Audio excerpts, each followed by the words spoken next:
Hello, good morning, dear students. I am Mukesh Kumar. I welcome you in our online classes. So, dear students, in today's lecture, we will discuss lesson number 3 of 11th class from the book Hornbill Discovering Tut the Saga Continues by A.R. Williams. Students, we are discussing this lesson after a long time. So, firstly, we will discuss the short or brief summary of this chapter. So, this story or this lesson is about the king Tutankhamun. The short name of the king is Tut.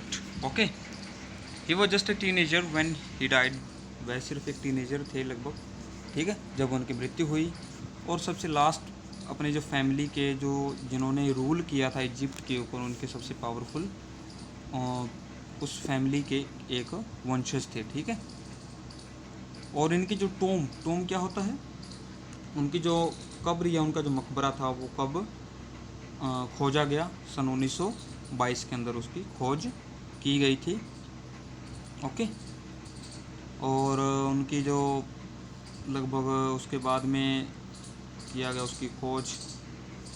तो जो टट थे, king टट या टूटनखामुन जो थे, वो एक फ़ैरो थे, एंशियंट इजिप्ट थे, ठीक है। एंशियंट जो प्राचीन जो इजिप्ट के एक फ़ैरो थे। एक फ़ैरो क्या होता है, एक टाइटल होता है जो कि राजाओं को दे दिया जाता है, ठीक है।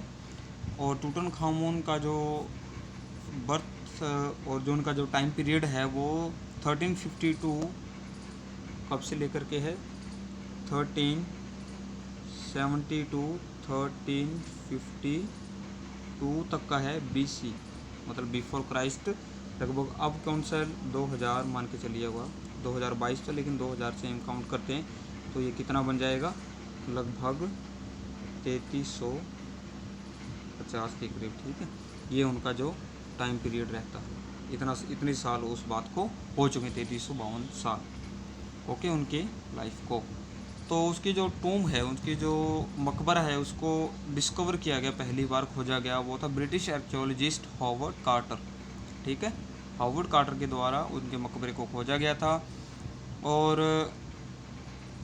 टट was in no way one of the greatest pharaohs of Egypt. ये इजिप्ट के ज़्यादातर मतलब वो ख़तरनाक या पावरफुल फेरो में से एक नहीं थे, लेकिन उनकी टोम को ढूंढना एक एक्साइटिंग, एक उत्तेजना भरा कार्य था, क्योंकि यही एक टोम बची हुई थी जिसके अंदर चोरी नहीं की गई थी, जिसको खोजा नहीं गया था। और उनकी टोम के अंदर बहुत से गोल्डन थ्रोन्स थे, फर्नीचर था, और बहुत ही कीमती हीरे जवाहरात, स्टैचूज़ काफ़ी थे। और उनकी जो बॉडी थी उसके ऊपर अलग अलग, जैसे कि आपको कोफिन मिलेंगे, ठीक है, कोफिन थे 4।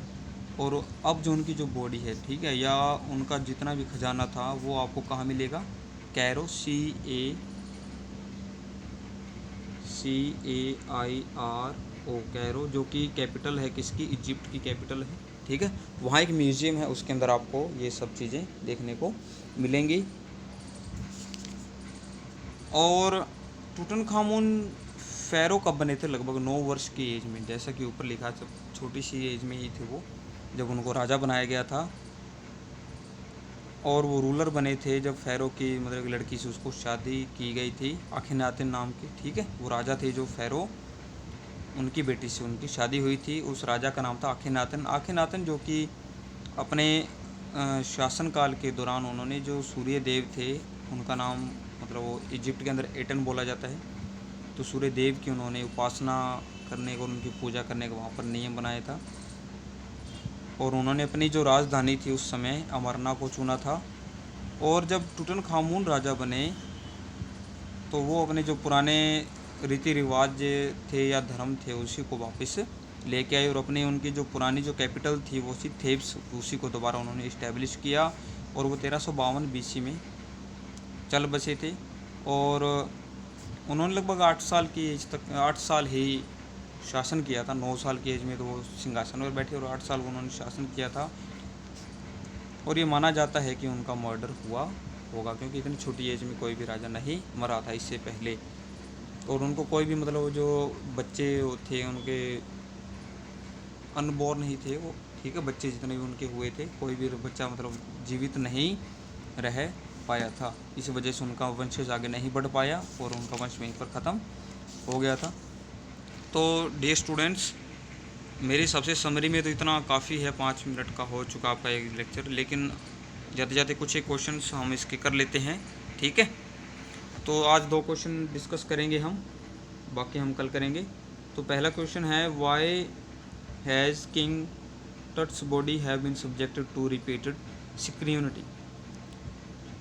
स्क्रूटिनी मतलब क्या होता है? इसका मतलब होता है परीक्षण करना, छानबीन करना, और रिपीटेड बार बार। सब्जेक्ट विषय कह रहे हैं कि जो टूटनखामुन की जो बॉडी है वो बार बार परीक्षण का या छानबीन का विषय क्यों बनी हुई है। King Tut's life and death have been a mystery. King Tut की जो लाइफ और उसकी जो उसका जीवन और उसकी जो मृत्यु है, वो मृत्यु जो है वो रहस्य बनी हुई है। In order to reveal that mystery, और इस रहस्य को उजागर करने के लिए his body has been subjected to repeated scrutiny, और इस रहस्य को उजागर करने के लिए उनकी जो बॉडी है वो एक विषय बनी हुई है। किस चीज़ का? स्क्रूटिनी का मतलब क्या होता है? छानबीन करने का एक विषय बनी हुई है। Why was Howard Carter's investigation resented. Howard Carter कौन थे? इंग्लैंड के एक आर्कियोलॉजिस्ट थे, ठीक है, पुरातत्व विभाग के एक अधिकारी थे, जिन्होंने उनकी जो टूम्ब थी, उनकी जो मकबरा था उसकी खोज की थी। तो उनकी जो इन्वेस्टिगेशन थी, उनकी जो छानबीन की गई थी उनके द्वारा, उसको लेकर के नाराज़गी क्यों जताई गई थी बार बार? ओके, अब आंसर है बिकॉज ऑफ हार्डन रेसिन्स। क्यों? क्योंकि जो हार्डन, जो सख्त, रेसिन्स मतलब एक तरल पदार्थ होता है जो कि पूरी होल बॉडी के ऊपर मतलब चिपका दिया जाता है, उसके ऊपर लगा करके उसको उस ताबूत में रखा जाता है। लेकिन जब उन्होंने उसको खोजा, लगभग मान के चलिए 3000 साल बाद जब उसको खोजा गया, तो वो बहुत ही सख्त हो चुका था वहाँ पर, ठीक है। It became impossible to remove the mummy from its coffin, और ये कह रहे हैं ना, इम्पॉसिबल हो चुका था इसको हटाना, मम्मी को हटाना, उस बॉडी को हटाना उस कॉफिन से। जो कॉफिन जो था, बॉक्स था जिसके अंदर उस बॉडी को रखा गया था, उस कॉफिन के साथ वह जो रेसिन जो था वो इतना जकड़ गया था, इसने उस बॉडी को इतना जकड़ लिया था कि उसको हटाना इम्पॉसिबल हो चुका था। Carter had to use a chisel. Carter को क्या यूज़ करना था? एक चेसल। चिसल मतलब छेनी को यूज़ करना था। The mummy's head and all major joints had to be remove piece by piece. जो मम्मी का जो सिर था, टूटनखामुन की जो बॉडी का जो सिर था, और उसके जो मेन जो जॉइंट्स थे उनको अलग करना था, पीस बाय पीस मतलब अलग अलग भागों में उसको, उस जॉइंट्स को तोड़ के अलग करना था।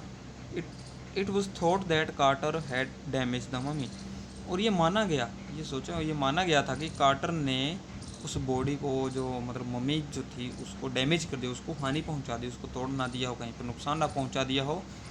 दैट वाज वाई, इसी वजह से हिज इन्वेस्टिगेशन वाज रिसेंटर्ड, इसीलिए उनकी जो इन्वेस्टिगेशन थी, जो छानबीन उन्होंने की थी, उसको लेकर के नाराज़गी जताई गई थी। थैंक यू बच्चों, आज के लिए इतना ही काम। Thank you, have a nice day.